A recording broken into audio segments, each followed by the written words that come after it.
नमस्कार दोस्तों। Quality classes एक ऑथेंटिक और रिलेवेंट प्लेटफॉर्म पे आप सभी का बहुत बहुत स्वागत है।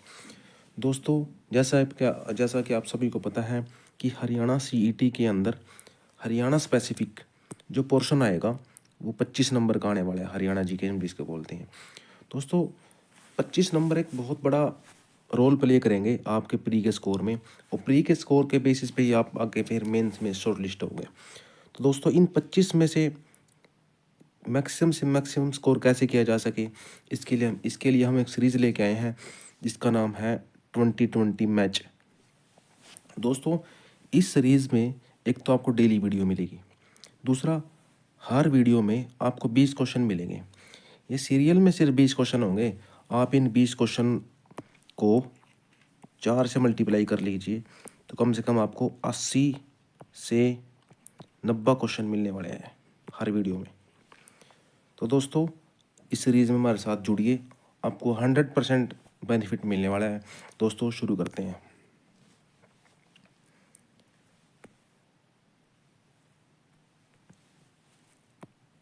फर्स्ट क्वेश्चन है दोस्तों इसका, लोकसभा में पुनर्गठन विधेयक किस लोकसभा में पंजाब पुनर्गठन विधेयक किसने प्रस्तुत किया? ए ऑप्शन होएगा गृह मंत्री गुलजार लाल नंदा, दूसरा ऑप्शन इंदिरा गांधी, तीसरा ऑप्शन सरोजिनी नायडू, चौथा ऑप्शन सरदार वल्लभ भाई पटेल। दोस्तों, इसका राइट आंसर हो जाएगा गृह मंत्री गुलजारी लाल नंदा। गुलजारी लाल नंदा के बारे में अब थोड़ी सी एक इन्फॉर्मेशन और देता हूँ मैं आपको कि जब जवाहरलाल नेहरू की मृत्यु हुई तब गुलजारी लाल नंदा को देश का कार्यवाहक प्रधानमंत्री बनाया गया, और गृह मंत्री गुलजारी लाल नंदा की जो समाधि है वो अपने कुरुक्षेत्र में है। कुरुक्षेत्र में हरियाणा का जो धर्म नगरी बोलते हैं जिसको कुरुक्षेत्र, वहाँ पे है, और इस समाधि का नाम है सदाचार समाधि।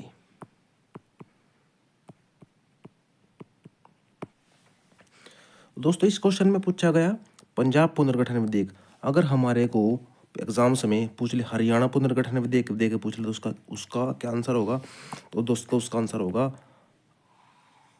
लोकसभा अध्यक्ष। उस टाइम जो लोकसभा का अध्यक्ष था हुकम सिंह, ये इसका राइट आंसर हो जाएगा। अगर पंजाब पुनर्गठन विधेयक पूछे तो आंसर हो जाएगा गुलजारी लाल नंदा। अगर पूछे हरियाणा का पुनर्गठन विधेयक तो दोस्तों इसका आंसर हो जाएगा लोकसभा अध्यक्ष हुकम सिंह।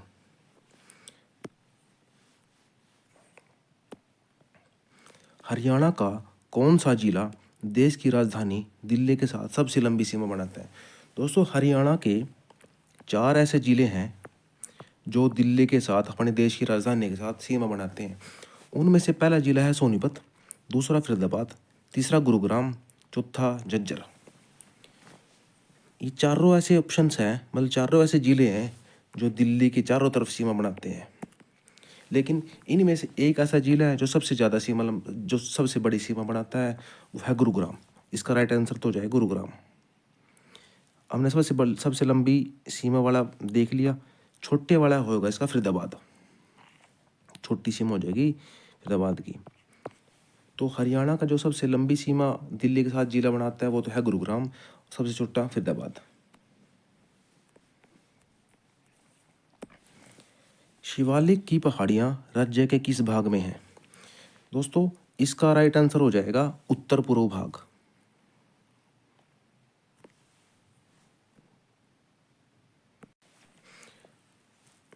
इसका राइट आंसर हो जाएगा उत्तर पूर्व भाग।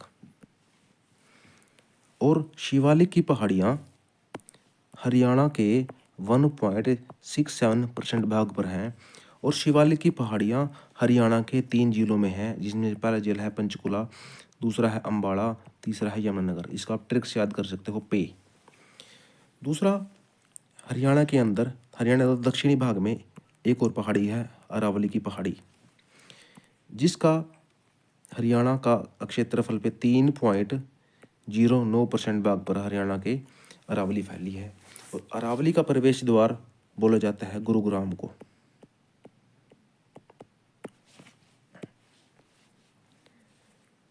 राज्य में अंतर्राष्ट्रीय मंडी कहाँ स्थापित की गई है? अंतर्राष्ट्रीय सेब मंडी कर लो दोस्तों इसको, सेब मंडी, टाइपिंग मिस्टेक होगी ये। अंतर्राष्ट्रीय सेब मंडी गुरुग्राम में होगी, सोनीपत में होगी, रेवाड़ी में होगी या पंचकुला में होगी। दोस्तों इसका राइट आंसर हो जाएगा पंचकुला, क्योंकि सेब सबसे ज़्यादा कहाँ होते हैं, हिमाचल साइड सेब होते हैं सबसे ज़्यादा, हिमाचल साइड, हिमाचल प्रदेश में। तो दोस्तों जो पंचकुला जिला है अपना, है हिमाचल की साइड है, वहाँ उससे थोड़ा सा उधर के पास पड़ता है, तो पंचकुला में ही इसकी मंडी बना दी गई। दोस्तों एक मंडी गुरुग्राम में भी है अपने, गुरुग्राम में है फूल मंडी, और एक मंडी अपनी सोनीपत में भी है, गन्नौर सोनीपत में है अपनी सब्जी मंडी, सबसे एशिया की सबसे बड़ी सब्जी मंडी है। और दोस्तों ये जो सब्जी मंडी है ये एक मार्केटिंग बोर्ड है अपने हरियाणा का, जिसको बोलते हैं हम Haryana state agriculture marketing board. इसकी स्थापना की गई थी 1 अगस्त 1969 को, और 1 अगस्त 1968 को स्थापना की गई थी केडीबी की। केडीबी जो कुरुक्षेत्र के अंदर कुरुक्षेत्र डेवलपमेंट बोर्ड है, केडीबी का जो चेयरमैन होता है दोस्तों, वो चेयरमैन होता है गवर्नर, हरियाणा का गवर्नर इस टाइम बंडारू दत्तात्रेय, वो केडीबी का चेयरमैन है। नेक्स्ट क्वेश्चन, इसमें पूछा गया है कि हरियाणा के किस व्यक्ति ने पंडित लक्ष्मीचंद, बहुत बड़ा नाम है दोस्तों, पंडित लक्ष्मीचंद को वेदों, उपनिषदों और पुराणों की शिक्षा दी थी। इसका आंसर क्या हो जाएगा दोस्तों, महाकवि श्याम मलिक, फौजी मेहर सिंह, टीकाराम शास्त्री या अहमद बख्श। दोस्तों इसका राइट आंसर हो जाएगा टीकाराम शास्त्री। दोस्तों टीकाराम शास्त्री ये रोहतक जिले से संबंध रखते हैं।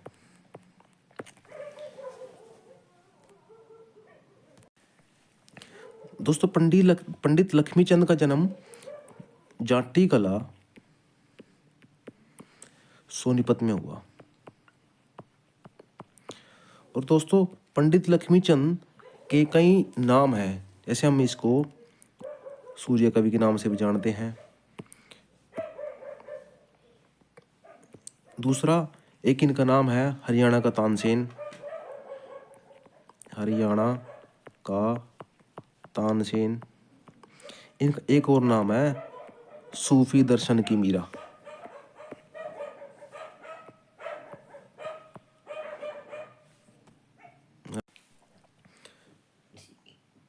दोस्तों थोड़ी डिस्टर्बेंस होगी तो उसके लिए माफ़ी चाहेंगे।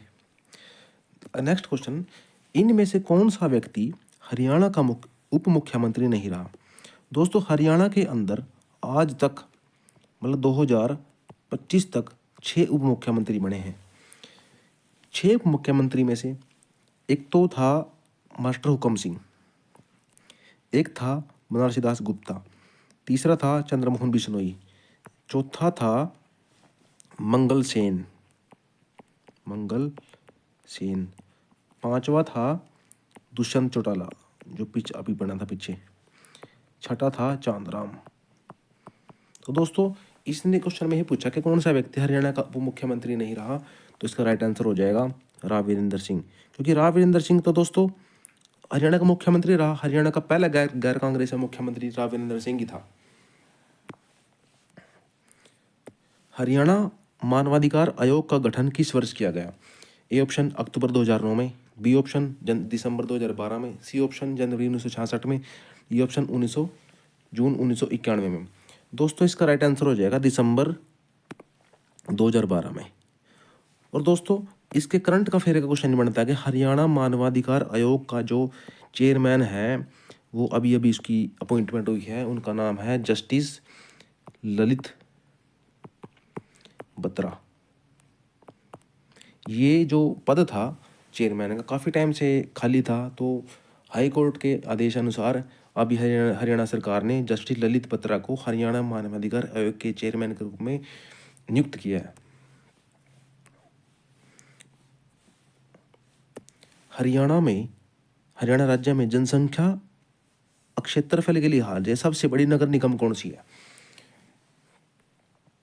तो इसका राइट आंसर हो जाएगा मानेसर, सोनीपत, गुरुग्राम या फरीदाबाद। दोस्तों इसका राइट आंसर हो जाएगा फरीदाबाद, जनसंख्या क्षेत्रफल के लिहाज से।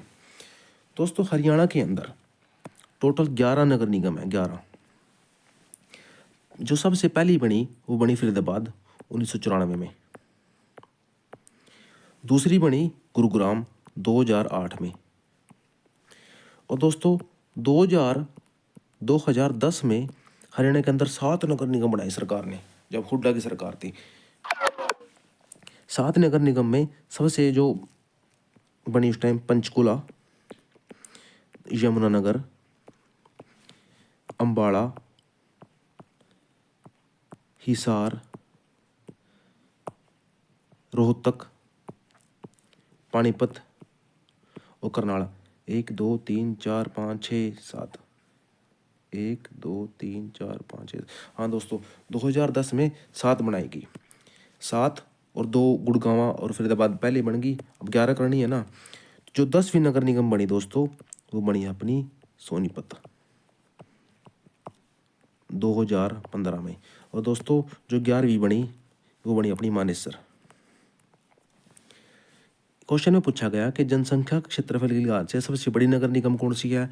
बड़ी तो हो जाएगी फरीदाबाद और सबसे छोटी हो जाएगी मानेसर, जो हरियाणा की 11वीं नगर निगम है।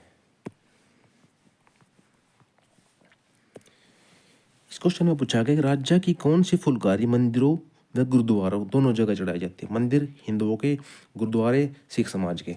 तो क्या आंसर हो जाएगा इसका, थिरमा फुलकारी, दर्शन फुलकारी, चौक फुलकारी या बाग फुलकारी। इसका राइट आंसर हो जाएगा दर्शन फुलकारी।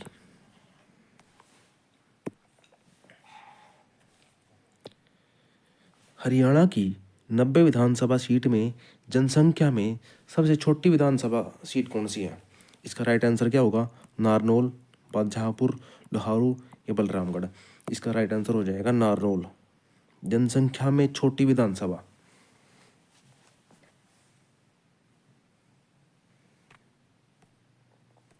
अगर इस क्वेश्चन में बड़ी पूछ ले, बड़ी कौन सी है, बड़ी है बादशाहपुर।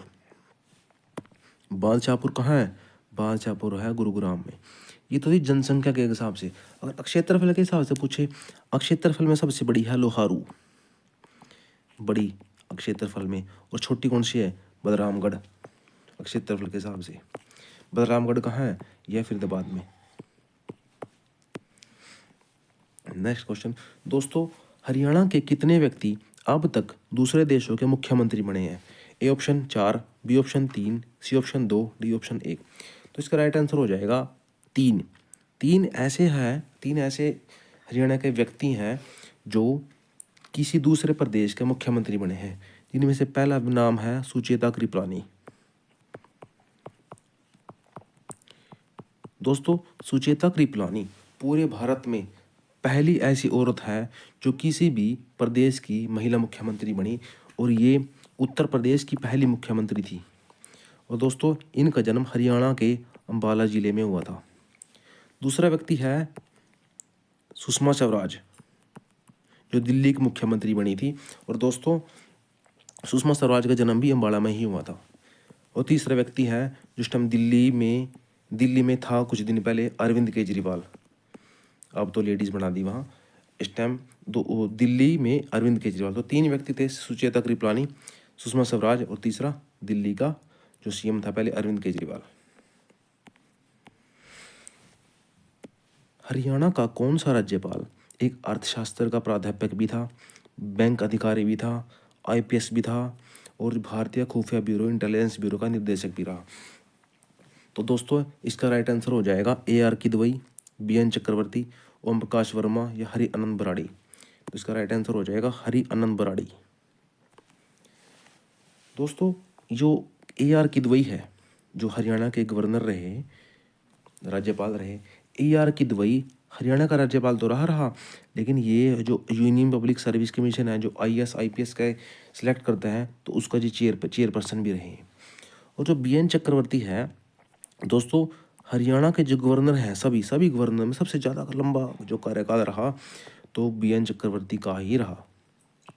और BN चक्रवर्ती के नाम से एक भिवानी में नहर भी है, जिसका नाम है भिवानी नहर, जो इनके नाम से बनाई गई थी।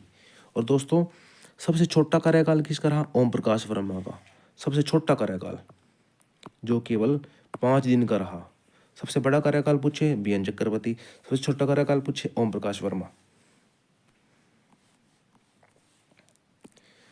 आधुनिक सुविधाओं से लैस जिला अदालत टावर ऑफ जस्टिस हरियाणा के किस जिले में है? ए गुरुग्राम, बी कुरुक्षेत्र, सी हिसार, डी फरीदाबाद। दोस्तों इसका राइट आंसर हो जाएगा गुरुग्राम में। टावर ऑफ जस्टिस कहाँ है? हरियाणा के किस जिले में है? गुरुग्राम में। तो दोस्तों गुरुग्राम में एक और चीज है, वाणिज्यिक अदालत। वाणिज्यिक अदालत जो मार्केटिंग के लिए, जो क्योंकि वहाँ बिजनेस बहुत ज़्यादा है, तो इसके लिए तो सरकार ने वही वाणिज्यिक अदालत बना दी गई। और वाणिज्यिक अदालत की कई बार एग्जाम्स में डेट पूछी जाती है, वो है 27 अक्टूबर 2017।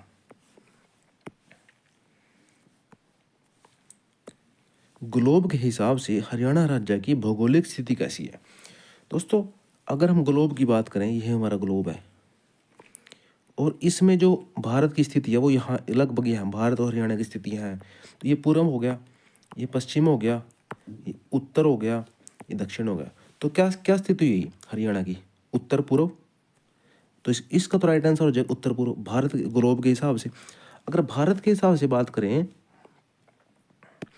भारत के हिसाब से बात करें दोस्तों, तो इसका राइट तो क्या होगा स्थिति इसकी? ये भारत का नक्शा है दोस्तों। ये पूर्व हो गया, ये पश्चिम हो गया, ये उत्तर होगा, ये दक्षिण होगा। तो हरियाणा कहाँ है? तो हरियाणा यहाँ है। तो स्थिति क्या होगी? उत्तर और पश्चिम। अगर भारत के हिसाब से पूछे तो उत्तर पश्चिम, ये आंसर होगा भारत के हिसाब से। अगर इस क्वेश्चन के हिसाब से पूछे, ग्लोब के हिसाब से पूछे, तो इसका राइट आंसर हो जाएगा उत्तर पूर्व।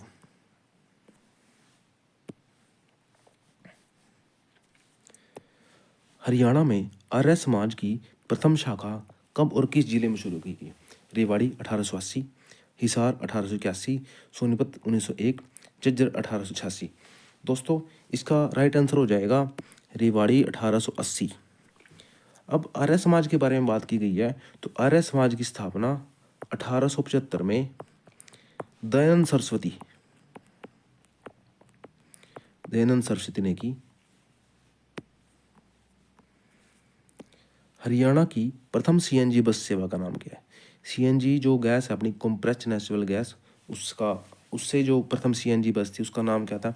सारथी वोल्वो एक्सप्रेस बस, हरियाणा शक्ति या हरियाणा उदय। इसका राइट आंसर हो जाएगा हरियाणा उदय। दोस्तों एक बस और थी हरियाणा के अंदर, सारथी वोल्वो। ये पहली एसी बस थी, एसी बस। इसको एक और नाम दिया जाता है वातानुकूलित बस। ये भी पूछा था एग्जाम में। हरियाणा की पहली एसी या वातानुकूलित बस कौन सी थी? सारथी वोल्वो। सीएनजी बस कौन सी थी? हरियाणा उदय। शाह आयोग हरियाणा पंजाब सीमा आयोग का कौन सा सदस्य खरड़ व चंडीगढ़ को हरियाणा में शामिल करने के खिलाफ था? दोस्तों पहली बात तो शाह आयोग को ही हरियाणा पंजाब आयोग कहा गया, क्योंकि वैसे ओरिजिनल जो नेम था वो हरियाणा पंजाब सीमा आयोग था। इसको शाह आयोग क्यों कहा गया? क्योंकि हरियाणा पंजाब सीमा आयोग के अंदर तीन सदस्य थे। एक सदस्य था एस एस दत्त, दूसरा सदस्य था जेसी शाह, तीसरा सदस्य था एम फिलिप। और जो इस हरियाणा पंजाब सीमा आयोग का जो चेयरमैन बनाया गया था, चेयरमैन तो था जेसी शाह, इसलिए इसको जेसी शाह आयोग कहा गया। लेकिन जो इस क्वेश्चन में कहा गया है कि इस आयोग का कौन सा सदस्य था जो खरड़ व चंडीगढ़ को हरियाणा में शामिल करने के खिलाफ था, तो इसका राइट आंसर हो जाएगा एस एस दत्त इसका राइट आंसर है। लेकिन इसका जो चेयरपर्सन था इस आयोग का वो था जेसी शाह। हरियाणा के साथ लगता एकमात्र हरियाणा के राज्य है जो हरियाणा के साथ लगता एकमात्र राज्य जो हरियाणा के साथ पूर्णतः जलीय सीमा बनाता है। दोस्तों हरियाणा के साथ 5 जिले हैं ना, 5 राज्य हैं जो हरियाणा के साथ सीमा बनाते हैं। पहला पंजाब, दूसरा हिमाचल प्रदेश, तीसरा यूपी, चौथा उत्तराखंड, पांचवा हो जाएगा आपका राजस्थान, और 2 यूटी हैं। यूटी का मतलब केंद्र शासित प्रदेश, एक दिल्ली, एक चंडीगढ़। तो दोस्तों उत्तराखंड ऐसा प्रदेश है, राज्य है जो हरियाणा के साथ जलीय सीमा बनाता है।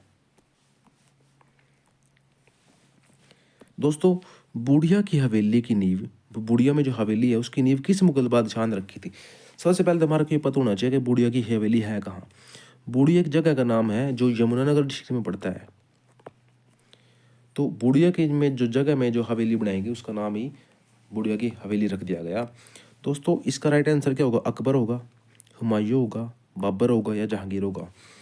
तो इसका राइट आंसर हो जाएगा हुमायूं। हुमायूं ने रखी थी।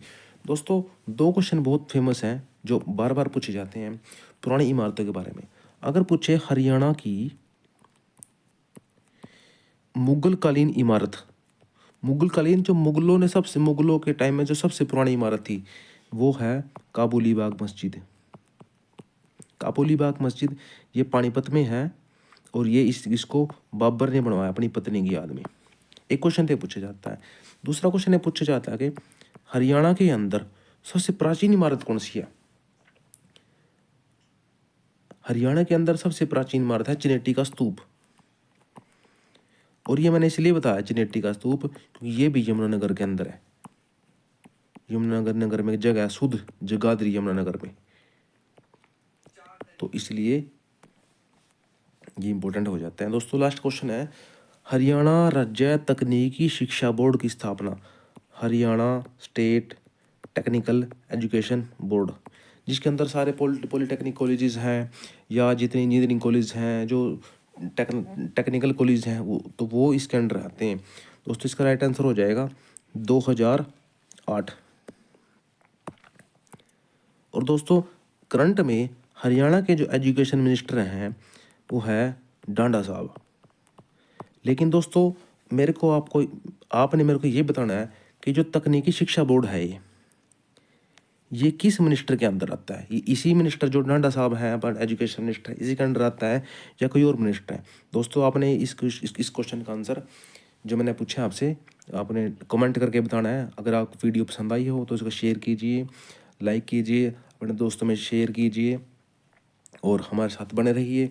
हम इस सीरीज़ को काफ़ी दूर तक लेके जाएंगे और आपके 25 में से 25 दिलाने का वादा करते हैं। दोस्तों, बने रहिए। धन्यवाद। जय हिंद, जय हरियाणा।